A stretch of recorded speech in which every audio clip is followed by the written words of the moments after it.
প্রিয় দর্শক, মহাকাশের রহস্যময় দুনিয়ায় আপনাকে স্বাগতম। আজ আমরা জানব এক অভূতপূর্ব আবিষ্কার সম্পর্কে, যা ভবিষ্যতে মঙ্গল গ্রহে মানুষের বসবাসকে সম্ভাবনাময় করতে পারে।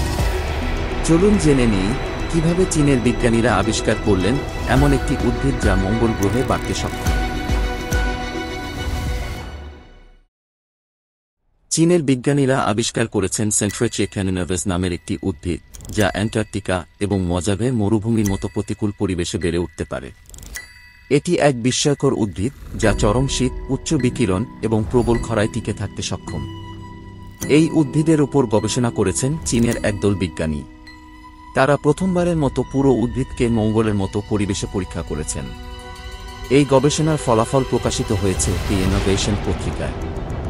গবেষকরা মঙ্গলের চাপ, তাপমাত্রা, গ্যাস এবং বিকিরণের অনুকরণ করে একটি সিস্টেম তৈরি করেন।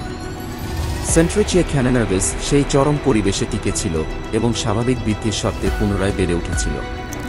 এই উদ্ভিদ মঙ্গলে অক্সিজেন উৎপাদন, কার্বন শোষণ এবং মাটির উর্বরতা বৃদ্ধিতে গুরুত্বপূর্ণ ভূমিকা রাখতে পারে।